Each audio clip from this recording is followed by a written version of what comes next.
Au sommaire de ce nouveau numéro de Cinéma Vision, le box-office de la semaine, l'image cinématographique choisie par vos présentateurs, et enfin, l'avis de Nicolas Giraudingot sur 3 films du moment. Bonjour à tous et bienvenue dans Cinéma Vision. À chaque numéro, nous vous donnerons notre vision du cinéma. Et on commence tout de suite avec le box-office de la semaine, les 5 premiers du classement en ce moment dans vos salles. En première place, Inception de Christopher Nolan avec Leonardo DiCaprio et Marion Cotillard qui totalise 1 305 534 entrées. En très peu de temps, ce film, racontant l'histoire d'un voleur expérimenté, spécialisé dans le secret de chaque individu, a su se hisser en haut du podium. Nous y reviendrons plus longuement avec Nicolas Giraudingot tout à l'heure.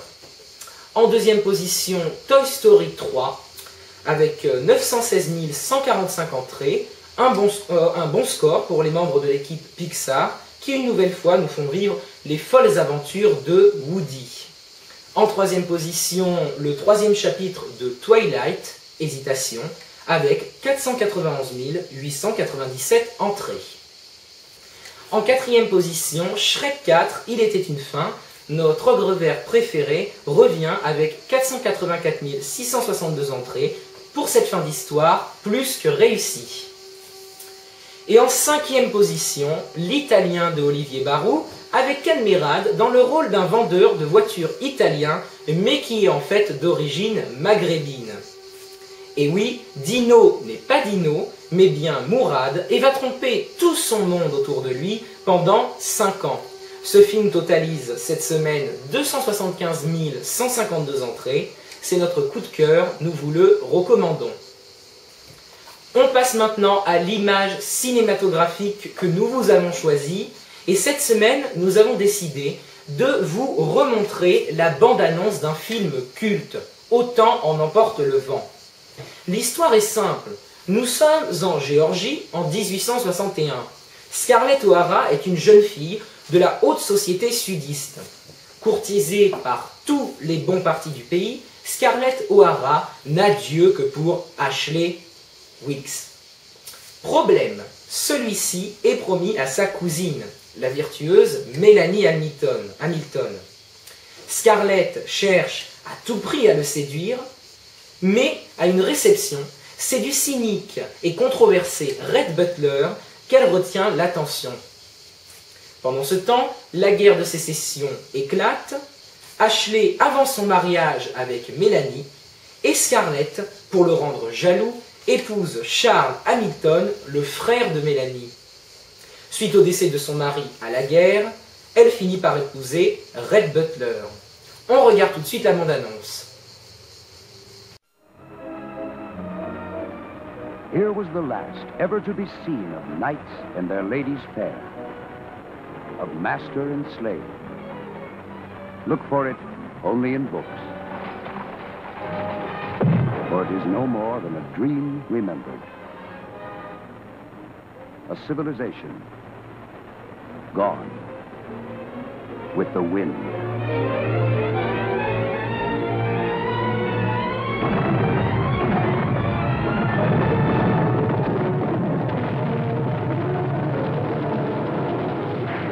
Now, the most memorable of all motion pictures returns to the screen.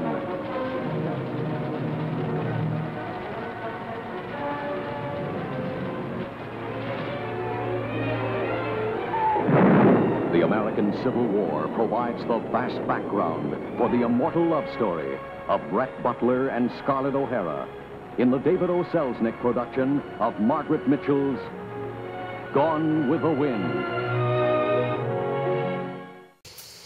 Pour finir en beauté, l'avis de Nicolas Giraudingot sur 3 films du moment.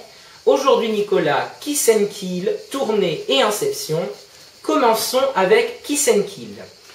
Tout à fait Julien, Kiss and Kill, c'est l'histoire d'une jeune fille nommée Jennifer Kornfeld qui, pendant un séjour à Nice, rencontre le séduisant Spencer Hens alors qu'elle se remet à peine d'une rupture amoureuse. 3 ans après cette rencontre, ils sont devenus de jeunes mariés et leur vie se déroule normalement. Mais un jour, un mystérieux tueur cherche à éliminer Spencer et Jennifer comprend alors que son mari est un agent secret, ce qu'il n'avait jamais pris la peine de lui dire. Après cet événement, le couple se fera attaquer de plus en plus souvent.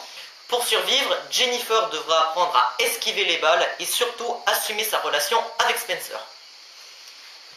Mon avis. Le couple formé par Katherine Heigl et Ashton Kutcher à l'écran est tellement adorable qu'on ne remarque même pas que le scénario n'est pas assez travaillé et que surtout il a un air de déjà-vu et tout particulièrement comme Mr. and Mrs. Smith. Mais le film, avec ses cascades, ses fusillades et ses explosions, a tout de même un côté divertissant qui peut empêcher le spectateur de s'ennuyer ou de se lasser. En gros, c'est un bon petit film estival sans prise de tête, mais qui ne restera clairement pas dans les mémoires. On continue avec Tournée. Tournée, un film particulier. Joachim Zand, un producteur de télévision parisien à succès, a décidé de tout plaquer pour entamer une nouvelle vie en Amérique à l'aube de ses 40 ans. Il reviendra de son voyage avec une troupe de showgirls appelée New Burlesque. De ville en ville, le spectacle enchante la France entière. Mais le rêve de terminer la tournée en apothéose à Paris vole en éclats, car la trahison d'un vieil ami fait perdre à Joachim la salle qui leur était promise. Un bref aller-retour dans la capitale s'impose, ce qui va violemment réouvrir les blessures du passé. Mon avis. Ce film n'a pas fait l'unanimité parmi les spectateurs, mais il est tout de même doté d'une tension dramatique à certains moments. Tout le reste du film, c'est de l'ennui, car l'histoire est plate et sans rebondissement particulier si on ne la comprend pas. Et enfin Inception, premier du box-office cette semaine. Tout part en fait d'une conversation entre Dom Cobb, Leonardo DiCaprio, et un chef d'entreprise chinois. Dom Cobb lui dit qu'il est spécialisé dans la sécurité du subconscient. Autrement dit, il est capable d'entrer dans les rêves de l'individu. Suite à cette déclaration, le chef d'entreprise lui demande alors d'implanter une idée dans le rêve du futur gérant de l'entreprise qui lui fait le plus concurrence, Robert Fisher. Dom Cobb accepte sa demande et pour mener à bien sa mission, lui et son équipe doivent emboîter 3 rêves les uns dans les autres à l'insu de ce grand patron. C'est ce que l'on appelle l'inception. Entre les rêves et la réalité, Dom Cobb, pour retrouver ses enfants, n'a donc pas d'autre choix que de réussir à implanter une idée dans le rêve de ce fameux Fisher, une tâche qui s'avère plus difficile que prévu.